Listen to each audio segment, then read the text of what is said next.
बहुत समय पहले बोधिसत्ता नाम के राज्य में एक गांव था जहां 500 बढ़ई रहते थे। ये बढ़ई लकड़ी काटने के लिए गांव के पास वाले जंगल में जाते और अपने घर के लिए सामान बनाते, जैसे कि फर्नीचर और घर के लिए खिड़कियां, दरवाजे। एक दिन वो जंगल में काम कर रहे थे, तब उन्होंने किसी की चीख सुनी। ये इतनी दर्दनाक चीख किसकी है? ये आवाज उस तरफ से आ रही है। सभी बढ़ई उसी दिशा में भाग पड़े।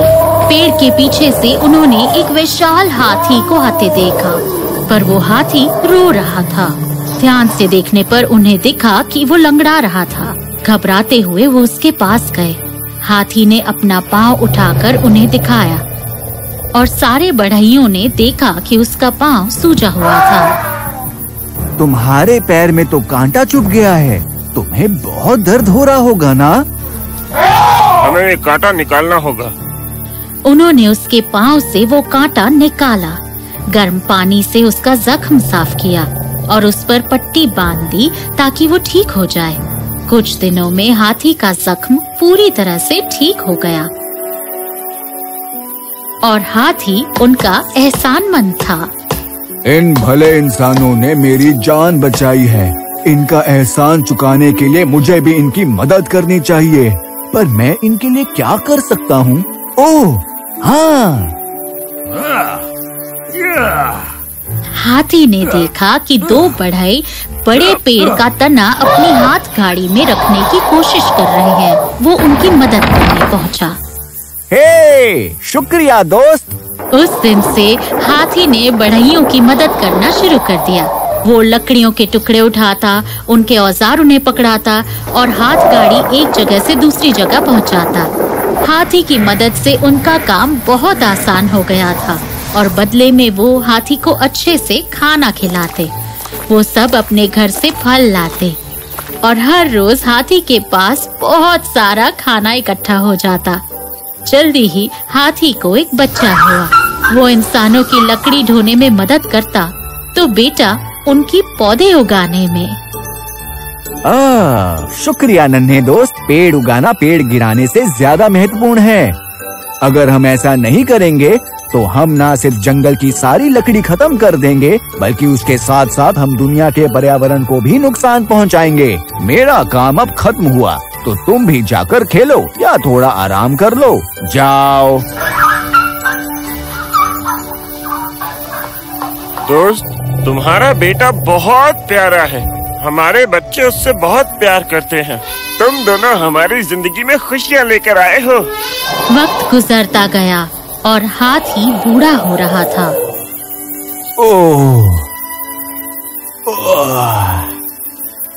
पापा, आज 5वां दिन हो गया मुझे आपको इस तरह दर्द से कराहते हुए देखते हुए। आप क्यों इतना सामान उठा रहे हैं जब आपकी पीठ में इतना दर्द हो रहा है?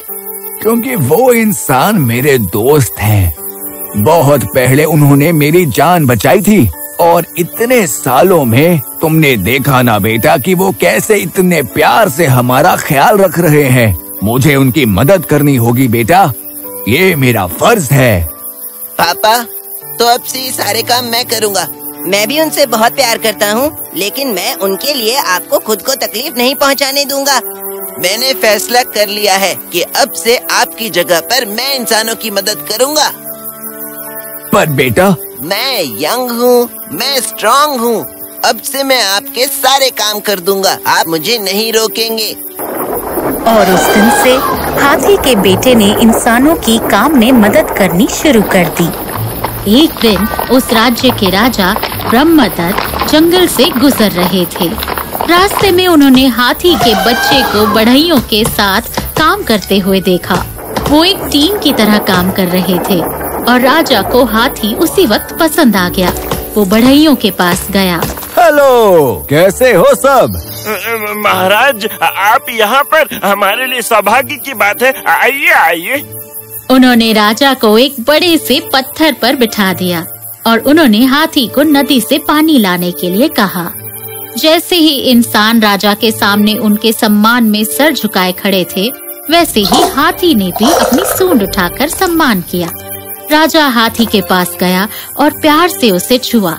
हाथी ने भी प्यार से राजा की पीठ थपथपाई। कितना प्यारा और समझदार हाथी है ये तुम्हारा दोस्त है। ये और इसके पापा हमारे लिए परिवार जैसे हैं। ये कई सालों से हमारी मदद कर रहे हैं। ऐसा वफादार और ताकतवर हाथी मेरी सेना में आ जाए तो बहुत अच्छा रहेगा। महाराज, अगर हमारा दोस्त राज्य के काम आ सके तो ये जरूर आएगा। पर ये तो तुम्हारा दोस्त है ना, इससे अलग होकर तुम्हें दुख नहीं होगा? सच कहूँ तो हम इससे कभी अलग नहीं होना चाहेंगे महाराज।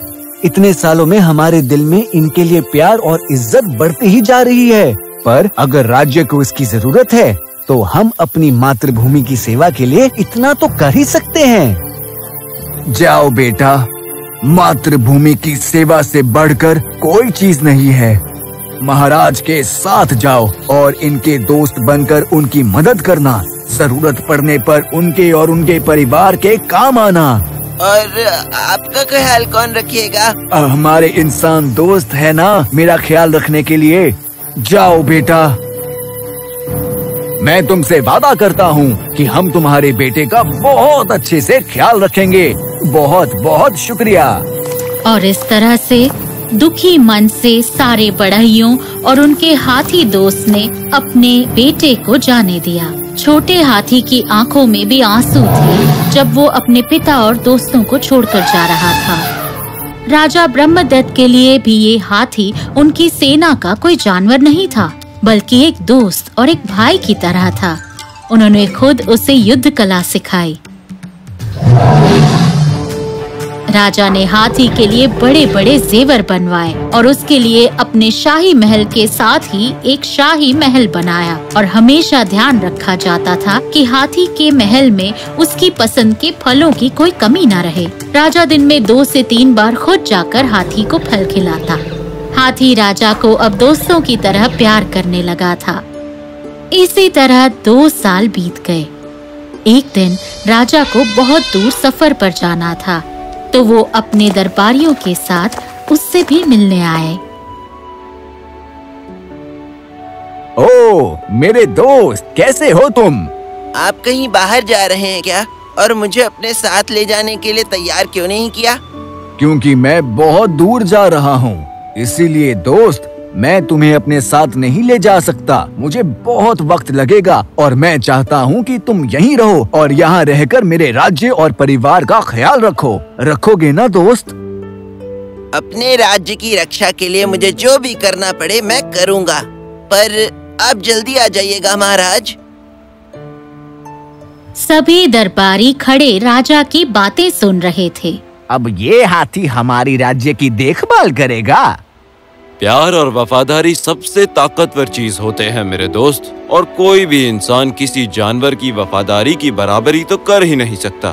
तुम देखते रहना, वक्त आने पर महाराज और उनके इस जानवर दोस्त का प्यार हमारे इस राज्य के लिए कितना कीमती साबित होगा। कई महीने गुजर गए। राजा ब्रह्मदत्त की कोई खबर नहीं आई। दरबारियों को फिक्र होने लगी कि कहीं महाराज को कुछ हो तो नहीं गया। एक दिन उन्हें खबर मिली कि राजा ब्रह्मदत्त को आखिरी बार उस जंगल के पास देखा गया था जहाँ से कोई भी जिंदा नहीं आता। सेनापति ने जाकर रानी को ये खबर सुनाई।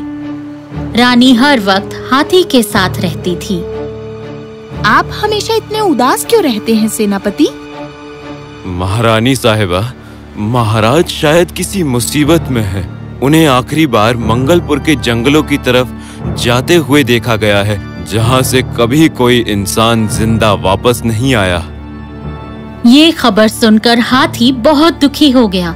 उसने खाना छोड़ दिया। वो न रानी के पास जाता और न ही राजकुमार के पास। वो बस राजा को याद करके रोता रहता। और दूसरी ओर राजा ब्रह्मदत्त के गायब होने की खबर पड़ोसी राज्य के राजा मंडाना मिश्रा के पास पहुंच चुकी थी और मंडाना मिश्रा को मौका मिल गया बोधिसत्ता राज्य पर हमला करके उस पर राज करने का। ये तो बहुत अच्छा मौका है। राजा की गैरहाजिरी में वहाँ का राजकुमार तो अभी बच्चा है। वो क्या कर लेगा? ऐसे में हम उन्हें हरा सकते हैं। जंग की तैयारी करो। राजा मंडाना मिश्रा की सेना ने बोधिसत्ता को चारों तरफ से घेर लिया। महारानी साहिबा, हम पर हमला हुआ है। सेना तैयार करो, मैं नेतृत्व करूंगी। नहीं महारानी साहिबा, राजकुमार अभी 1 साल के हैं, उन्हें आपकी जरूरत है। हम अपने राज्य को बचाने के लिए आखिरी सांस तक लड़ेंगे। राजा की गैर हाजिरी में बोधिसत्ता की सेना दुश्मन का मुकाबला नहीं कर पाई और वो जंग हारने की हालत तक पहुंच गए। सेनापति जी, अगर हमने अभी कुछ नहीं किया तो हम जंग हार जाएंगे। हमें जाकर महारानी को बताना होगा। सेनापति ने रानी को बताया कि मंडाना मिश्रा की सेना के सामने वो ज्यादा देर नहीं टिक पाएंगे। हमारे पास अब एक ही उम्मीद है, चलो मेरे साथ। रानी हाथी से मिलने गई, जो अभी भी कुछ नहीं खा रहा था और कमरे के कोने में चुपचाप बैठा हुआ राजा ब्रह्मदत्त की याद में आंसू बहा रहा था। ऐसे ही दुख मनाते रहोगे तो कैसे चलेगा? तुम्हें उठना होगा। तुम्हारे राजा ने तुम्हें इस राज्य की रक्षा करने की जिम्मेदारी सौंपी थी। तुम्हारे सामने तुम्हारे राजा का बेटा है। फैसला कर लो कि तुम इस बात का दुख मनाना चाहते हो कि जैसे राजा मर चुके हैं, या तुम उठकर दुश्मनों का मुकाबला करोगे एक योद्धा की तरह, जैसे तुम्हारे राजा ने तुम्हें सिखाया था। मैं इस जंग में लड़ने खुद जाऊंगी।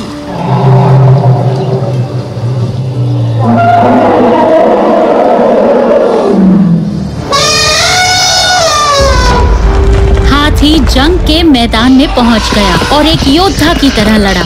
उसकी सूंड से निकली आवाज की गूंज ने बोधिसत्ता के सैनिकों में नया जोश और नई उम्मीद पैदा कर दी और देखते ही देखते उन्होंने मंडाना मिश्रा को हरा दिया।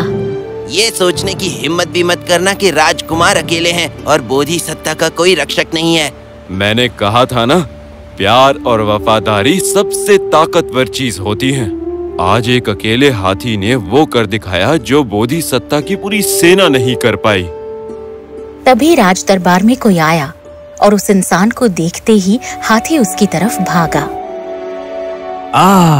मेरा दोस्त, मेरा भाई, शुक्रिया। मेरे राज्य और परिवार को बचाने के लिए बहुत बहुत शुक्रिया। तुम एक सच्चे दोस्त हो, मेरे सच्चे भाई हो और सच्चे योद्धा। प्यार और वफादारी सच में सबसे ताकतवर होती हैं। बुरे वक्त में यही काम आती हैं। जब आपके दोस्त और परिवार वाले अपनी जिंदगी की लड़ाई लड़ रहे हों, चाहे वो आपके दोस्त हों या पालतू जानवर, अगर हम अपने दोस्तों और परिवार को प्यार और इज्जत देते हैं तो उनसे भी हमें वही मिलता है।